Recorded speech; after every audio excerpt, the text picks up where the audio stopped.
છોકરાઓ, પૃથ્વી sir chemistry YouTube ચેનલમાં તમારા બધાનું સ્વાગત છે. આપણે છોકરાઓ 12 સાયન્સ વિદ્યુત રસાયણ જે છે એની ચર્ચા કરીએ છીએ. એમાં આજે થોડાક એવા આગળ વધવાનું છે.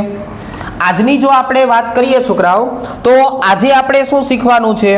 તો કે આજે આપણે વાત કરવાની છે અલગ અલગ પ્રકારના વિદ્યુત ધ્રુવ વિશે. અને સૌથી અગત્યનો મુદ્દો છે નર્ન્સ સમીકરણ. આજે આપણે આ બે મોસ્ટ ઇમ્પોર્ટન્ટ ટોપિકની ચર્ચા કરવાની છે, નર્ન્સ સમીકરણ. એની પહેલા આપણે વાત કરી દઈએ કે પૃથ્વી સર કેમેસ્ટ્રી દરેક પ્રકારના સોશિયલ મીડિયા પ્લેટફોર્મ ઉપર છે. યુટ્યુબ ચેનલને ખાસ કરીને સબસ્ક્રાઇબ કરી લેજો. નાના વિડીયો જોવા માટે ઇન્સ્ટાગ્રામ અને મટીરિયલ મેળવવા માટે થઈને ટેલિગ્રામ ચેનલ જે છે એમાં જોડાઈ જજો. આજે છોકરાઓ આપણે વાત કરવાની છે વિદ્યુત ધ્રુવના પ્રકાર વિશે.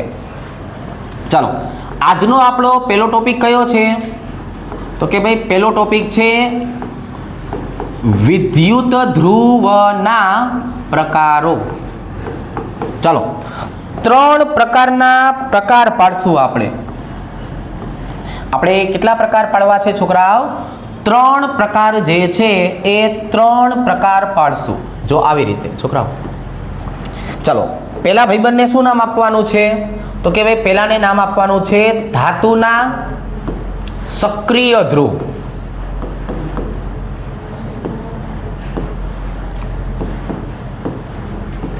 જો આ પહેલું થયું, ધાતુના સક્રિય ધ્રુવ.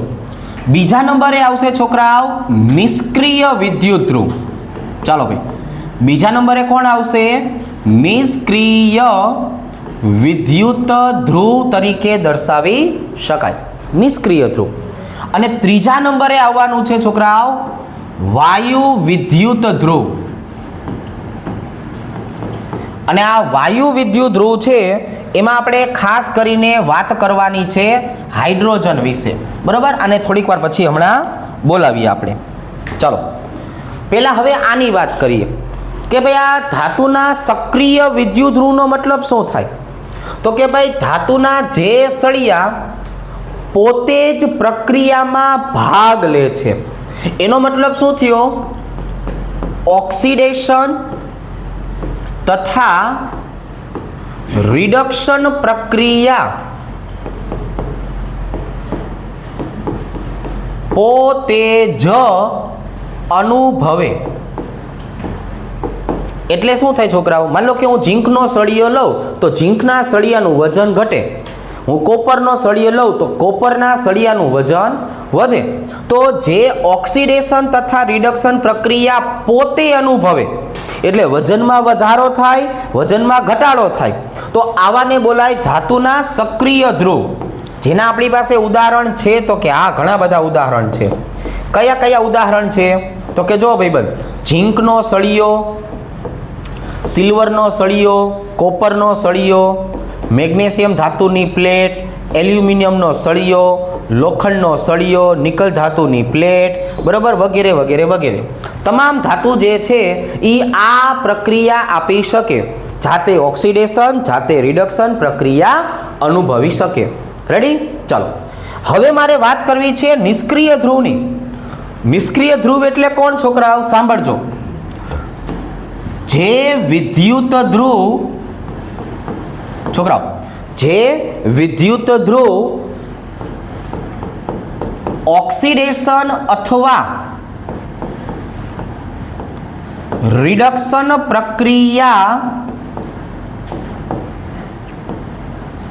અનુભવવા માટે સપાટી પૂરી પાડે, સપાટી પૂરી પાડે છે, એને બોલવામાં આવે છે નિષ્ક્રિય વિદ્યુત ધ્રુવ.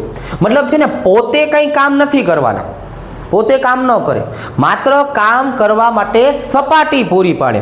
એ જો સપાટી પૂરી પાડતા હોય એને નિષ્ક્રિય વિદ્યુત ધ્રુવ કહેવાય.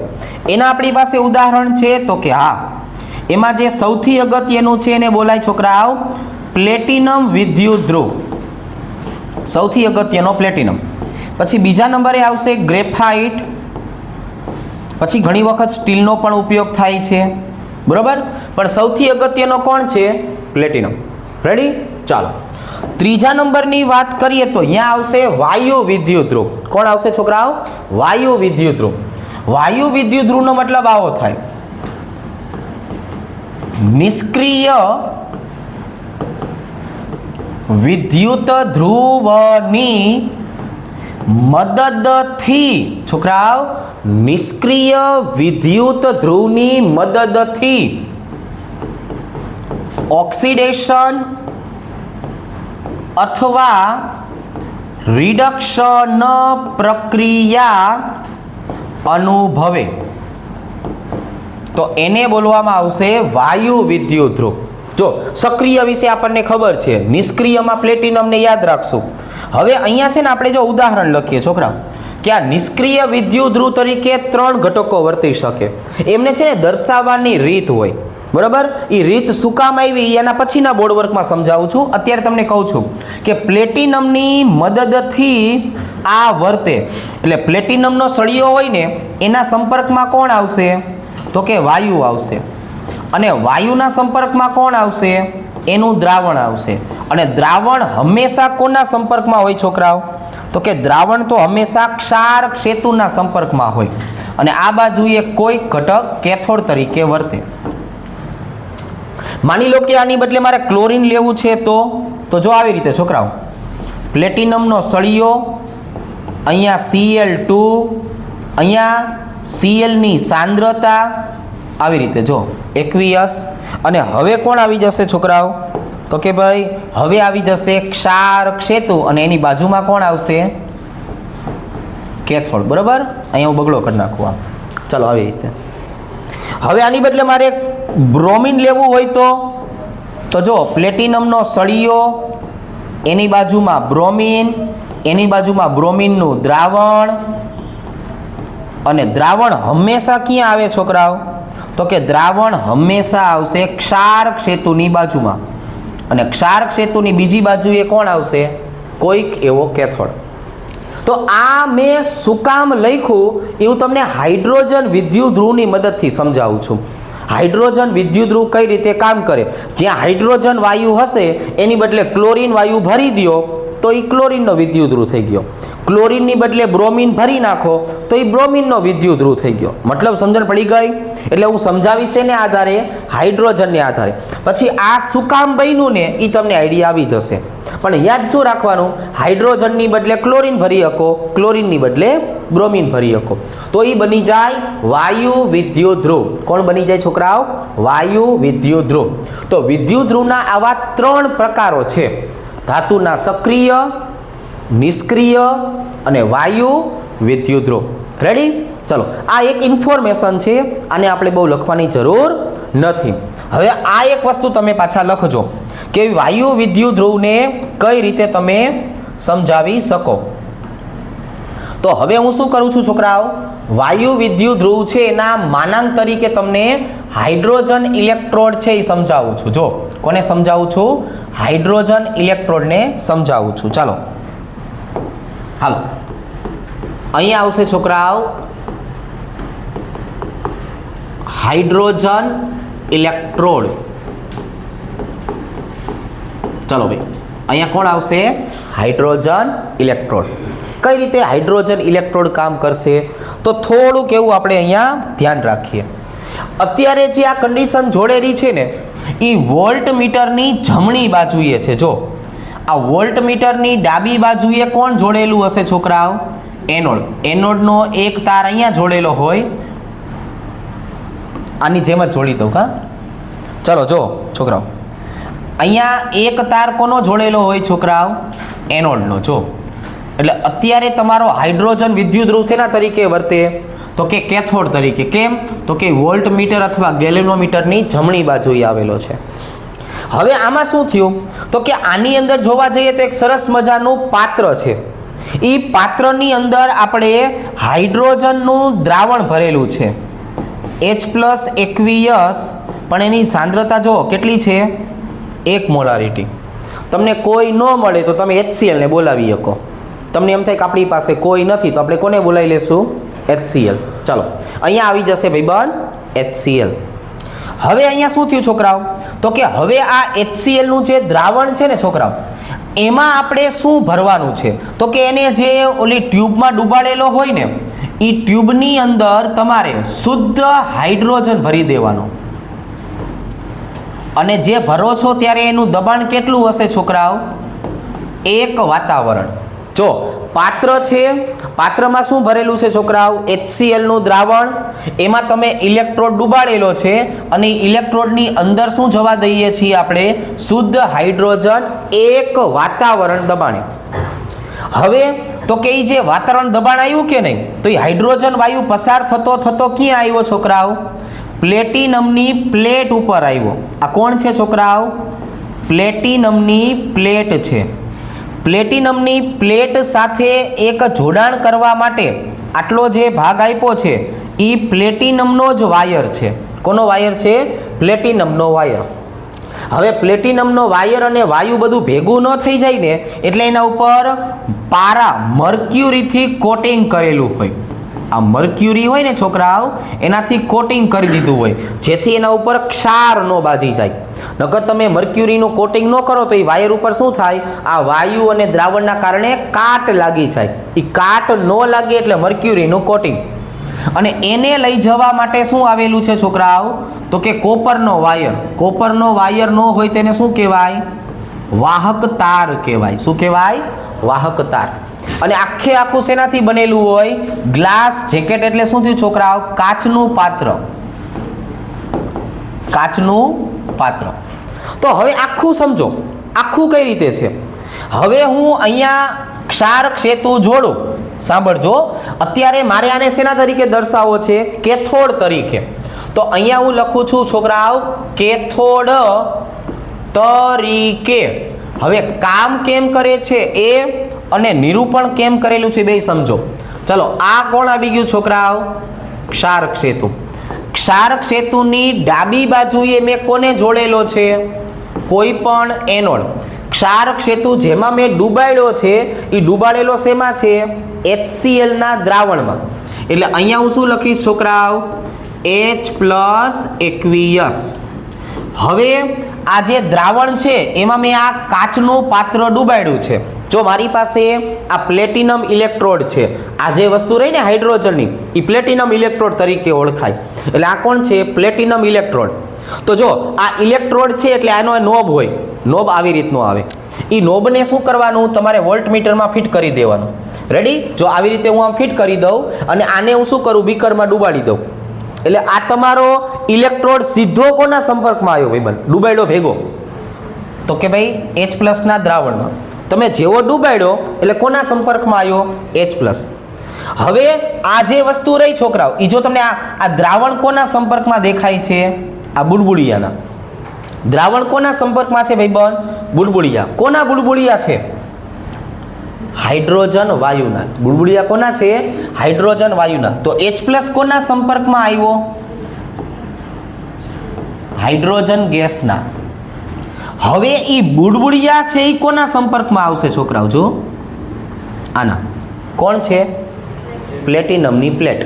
એ કોણ છે, પ્લેટિનમની પ્લેટ. થઈ ગયું આખી વસ્તુ. જેવો મેં ઇલેક્ટ્રોડ ડૂબાડ્યો શેમાં ભાઈબંધ, દ્રાવણમાં. ચાલો દ્રાવણ. હવે આ દ્રાવણ છે એટલે અહીંયા જે કોરો ભાગ હોય ને એ કોરો ભાગમાં શું આવેલું છે, હાઇડ્રોજન વાયુ. હાઇડ્રોજન વાયુ. અને એ કોના સંપર્કમાં આવશે, પ્લેટિનમની પ્લેટ. પ્લેટિનમની પ્લેટ. રેડી? તો હવે પ્રક્રિયા કેમ થશે, તો કે ભાઈ આ વોલ્ટમીટરમાં થઈને ઇલેક્ટ્રોન આવશે. ઇલેક્ટ્રોન સૌથી પહેલા ક્યાં આવશે, પ્લેટિનમની પ્લેટ ઉપર. એ કોને આપશે પ્લેટિનમની પ્લેટ, હાઇડ્રોજન વાયુને. અને હાઇડ્રોજન વાયુ એમાંથી શેમાં રૂપાંતર પામશે, H+ ની અંદર. ક્લિયર? તો આવી રીતની આની ગોઠવણી હોય. હવે મારે આને એનોડ બનાવવો હોય તો તમે ફરી જવાનું, શક્તિમાન બની જવાનું. જો આમ હવે આ બાજુએ કોને જોડી દેવાનું, ઇલેક્ટ્રોડ, અને અહીંયા ડૂબાડી દેવાનું. તો હવે માની લો કે છોકરાઓ આ વસ્તુ મારે એનોડ તરીકે બનાવી છે. શેના તરીકે, એનોડ તરીકે. તો શું કરવાનું, અહીંયા તમારે કોઈક એવા કેથોડને જોડી દેવાનું. અને આ વોલ્ટમીટરને આ બાજુ લઈ જવાનું. ચાલો ભાઈબંધ, તોય તમે શું કરશો, આ સળિયો છે મારો ઇલેક્ટ્રોડ, એને હું શેમાં ડૂબાડીશ? દ્રાવણમાં ડૂબાડીશ. જો ક્ષારક સેતુ કોના સંપર્કમાં આવશે? દ્રાવણના. દ્રાવણ કોના સંપર્કમાં આવશે? બુડબુડિયાના. ચાલો ભાઈબંધ, કોના બુડબુડિયા થાય છે? Hydrogen gas. અને હાઇડ્રોજન ગેસ છે એ હવે ક્યાં આવે છે? સીધું પ્લેટિનમની પ્લેટ સાથે. જો આ માઇનસ હતું, આ પ્લસ હતું. કેથોડ તરીકે વર્તે તો દ્રાવણ વાયુ પ્લેટિનમ. એનોડ તરીકે વર્તે તો છોકરાઓ દ્રાવણ વાયુ પ્લેટિનમ. રીત એક જ છે, એનોડ હોય તો ડાબી બાજુએ, કેથોડ હોય તો જમણી બાજુએ. રેડી? હવે મારે શું કરવું છે તો કે મારે એક બાજુએ બ્રોમિન જોડવું છે અને એક બાજુએ ક્લોરીન જોડવું છે. પણ તમને ખબર કેમ પડશે કે બ્રોમિન એનોડ બનશે કે બ્રોમિન કેથોડ બનશે? તો હું તમને એના મૂલ્ય લખાવીશ. ચાલો, E0 bromine oblique 2Br minus, આનું મૂલ્ય છે 1.09 વોલ્ટ. અને ભાઈબંધ E0 Cl2 oblique 2Cl minus, આનું મૂલ્ય છે 1.36 વોલ્ટ. ચાલો ભાઈબંધ, મેં તમને બેના મૂલ્ય કહી દીધા. એનોડ અને કેથોડ કોણ બનશે એ મને કહો. જેનો રિડક્શન પોટેન્શિયલ વધારે ઈ કેથોડ, જેનો રિડક્શન પોટેન્શિયલ ઓછો ઈ એનોડ. જો ભાઈ, આ બની ગયો ક્ષારક સેતુ. હવે એનોડ એટલે ડાબી બાજુએ, તો ક્ષારક સેતુની બાજુમાં શું આવે? ક્ષારક સેતુ તમે શેમાં ડૂબાડો? દ્રાવણમાં. તો ભાઈબંધ, દ્રાવણમાં પહેલા કોણ આવશે? Bromine minus એકવીએસ. બ્રોમિન કોના સંપર્કમાં આવશે? 1/2 Br2 ના, બુડબુડિયાના. બુડબુડિયા કોના સંપર્કમાં આવશે છોકરાઓ? પ્લેટિનમના. કોના સંપર્કમાં આવશે? પ્લેટિનમના. રેડી? આ બાજુએ ક્લોરીન, તો પેલા ક્લોરીનનું દ્રાવણ આવે ભાઈબંધ, પેલા ક્લોરીનનું દ્રાવણ આવે, પછી ક્લોરીન વાયુ પોતે આવે અને પછી આવે પ્લેટિનમ. જો વાયુ વિદ્યુત ધ્રુવનું નિરૂપણ કેમ કરાય એ મેં તમને અહીંયા સમજાવ્યું. આવડશે? ખ્યાલ આવી જશે? આ એક વસ્તુ આપણે વ્યવસ્થિત લખી લઈએ પહેલાં. રેડી? ચાલો ભાઈ, હવે આજના એક મેઇન ટોપિકની ભાઈબંધ વાત કરવી છે આપણે. કયો છે ભાઈબંધ મેઇન ટોપિક? આને બોલવાનું છે બિન પ્રમાણિત કોષ પોટેન્શિયલ મેળવવા માટેનું સૂત્ર. બિન પ્રમાણિત કોષ પોટેન્શિયલનો મતલબ થાય ઈ સેલ, અને ઈ સેલને ગોતવા માટેના સમીકરણને બોલવાનું છે નર્ન્સ સમીકરણ. તો અત્યારે જે આપણે નવો શબ્દ વાપર્યો ને, બિન પ્રમાણિત, તો ભાઈ પ્રમાણિત એટલે શું? પહેલા એની વાત કરીએ કે ભાઈ પ્રમાણિત એટલે શું. તો જો આપણે આવું કહેશું છોકરાઓ, E0 સેલ છે ને એનું નામ છે પ્રમાણિત કોષ પોટેન્શિયલ. હવે આ પ્રમાણિત શું કામ છે છોકરાઓ?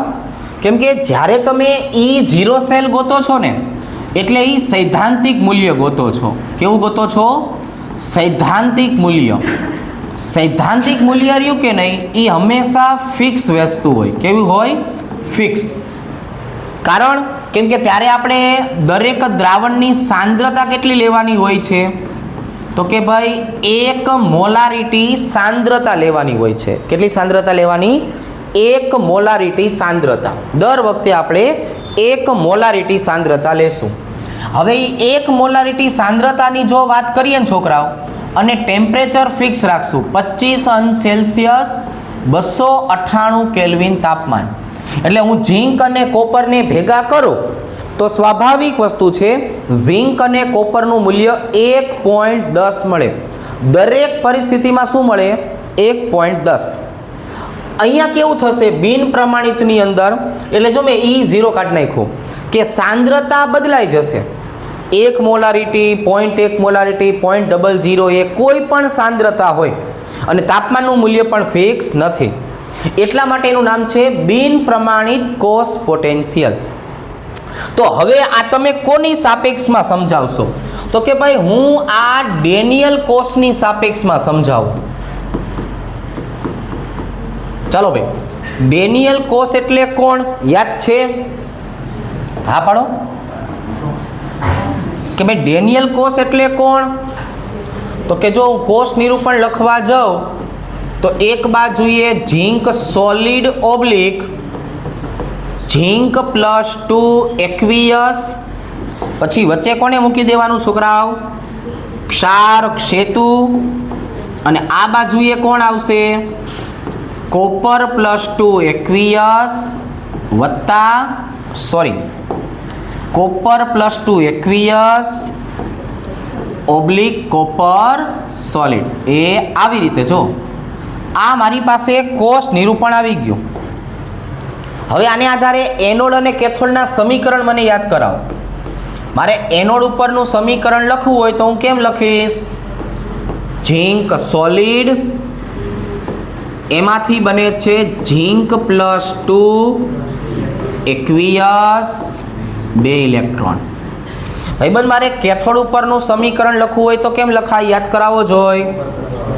Copper +2 aqueous +2 electron gives copper solid. જો આવી રીતના રેડી. હવે તો કે હવે ભાઈબંધ કુલ સમીકરણ લખીએ. ચાલો, કુલ સમીકરણમાં 2 ઇલેક્ટ્રોન કેન્સલ, ઉલારીઓ કરી નાખશું ને એનો. હવે શું વધ્યું? ઝીંક સોલિડ વત્તા copper +2 aqueous gives a zinc +2 aqueous વત્તા કોપર સોલિડ. 11મા ધોરણમાં છોકરાઓ સંતુલન ચેપ્ટરમાં આપણે સંતુલન અચળાંક ગોતતા શીખવાડ્યું હતું. સંતુલન અચળાંક એટલે શું કહેવાય? કેસી. ભાઈબંધ કેસીનું સૂત્ર શું હતું? નિપજોની સાંદ્રતા છેદમાં પ્રક્રિયકોની સાંદ્રતા. જો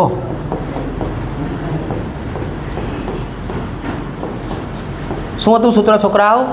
નિપજની સાંદ્રતા છેદમાં પ્રક્રિયકની સાંદ્રતા.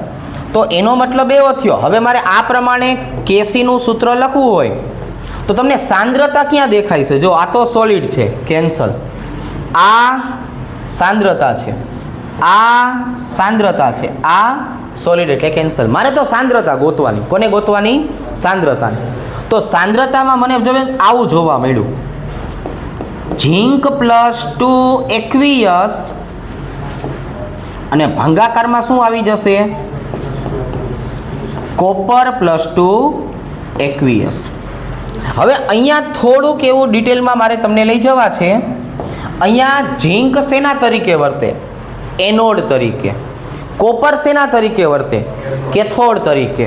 તો આ જ સૂત્ર જે રહ્યું ને છોકરાઓ, એમાં હું ઝીંક શબ્દ ન વાપરું, કેમ કે માની લો કે હવે નેક્સ્ટ ટાઈમ મારે ડેનિયલ કોષ નથી લેવો, બીજો કોઈ કોષ લેવો છે, તો એમાં એનોડ અને કેથોડ બદલાઈ જશે, પણ સમીકરણની પેટર્ન આવી જ રહેશે.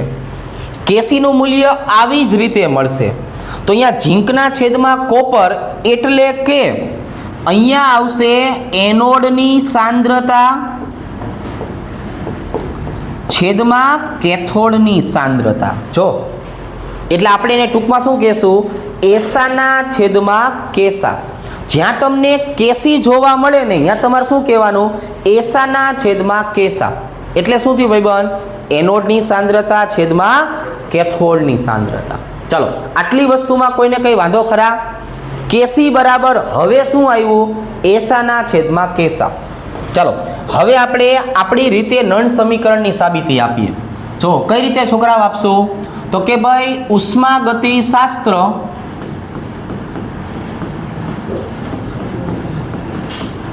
અને વિદ્યુત રસાયણની મદદથી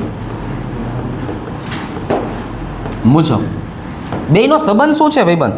ઉષ્માગતિશાસ્ત્ર અને વિદ્યુત રસાયણનો એક સંબંધ છે. જો ડેલ્ટા જી બરાબર ડેલ્ટા જી ડિગ્રી વત્તા આરટી એલએન કેસી એક આવો સંબંધ છે. ડેલ્ટા જીનું સૂત્ર તમને બધાને આવડે છે. વિદ્યુત રસાયણ અને ઉષ્માગતિશાસ્ત્રને ભેગા કર્યા. આપણે ઉષ્માગતિશાસ્ત્રમાં શીખવાડ્યું હતું. બોલો ડેલ્ટા જી એટલે શું હતું ભાઈબંધ? Minus NF E cell. Delta G degree એટલે minus NF E 0 cell. Very good. વત્તા હવે મારે એલએન ની બદલે લોગ લખવું છે. એલએન ની બદલે લોગ કેમ લખાય? 2.303 RT log KC બની ગયું આખું સૂત્ર. હવે હું આ સૂત્રને થોડુંક એવું સિમ્પલ બનાવું છું. આખા સમીકરણને માઇનસ NF વડે ભાંગી નાખું છું. જો છોકરાઓ આખા સમીકરણને શેના વડે ભાંગી નાખવાની વાત છે? માઇનસ NF વડે ભાંગી નાખવાની વાત છે. હાલો ભાંગી નાખો. શું થયું ભાઈબંધ? માઇનસ NF નો ઉલાર્યો, માઇનસ NF નો ઉલાર્યો. કઈ વધ્યું ઘટ્યું? તો કે હા અહીંયા શું વધ્યું? E cell. Very good. આ બાજુએ શું વધ્યું? E 0 cell.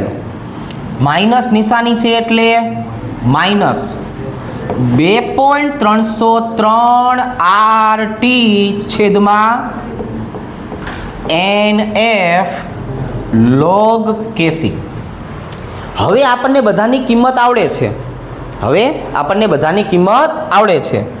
આપણને એટલે મને આવડે છે. હું લખીશ, તમારે આ પાડવાની. બરાબર? Very good. ચાલો ભાઈ આર ની કિંમત બોલો. જોઈ આર ની કિંમત 8.314 જૂલ પ્રતિ મોલ પ્રતિ કેલ્વિન. Very good. ટી કેટલું લેવાની વાત છે? 298 કેલ્વિન. વાહ ભાઈ વાહ. એન દર વખતે બદલાઈ શકે, વેરિયેબલ વસ્તુ છે. એન કેવું છે? વેરિયેબલ વસ્તુ છે. ફેરાડે અચળાંકનું મૂલ્ય પાછું ફિક્સ રહે. કેટલું હતું ફેરાડે અચળાંકનું મૂલ્ય? 96500 કુલમ. ચલો આ ત્રણેય વસ્તુ આમાં મૂકો. E સેલ બરાબર E 0 સેલ માઇનસ, ચાલો ભાઈ 2.303 8.314 298 ભાગાકારમાં n ગુણ્યા 96500 અને લોગ કેસી. હવે મારે છેલ્લો જવાબ લખવાનો છે એટલે તમે મને આટલાનું સાદરૂપ આપીને કહો. અને હું કેસીની બદલે હવે શું મૂકવાનો છું છોકરાઓ? એનોડની સાંદ્રતા છેદમાં કેથોડની સાંદ્રતા. બે વસ્તુ મૂકશું એટલે આપણને છેલ્લું નળ સમીકરણ મળી જશે. આપણું મસ્તીનું નળ સમીકરણ બોલો. E સેલ બરાબર E 0 સેલ માઇનસ 0.0591 છેદમાં n લોગ એસાના છેદમાં કેસા. આને બોલવામાં આવે છે નળ સમીકરણ. આને આધારે આપણે 3 પ્રકારના દાખલા શીખશું કે જેમાં એનની કિંમત 3 પ્રકારની મળશે. n બરાબર 6, n બરાબર 3, n બરાબર 2. ક્લિયર? ચાલો પહેલાં આ નળ સમીકરણને વ્યવસ્થિત રીતે લખી લ્યો.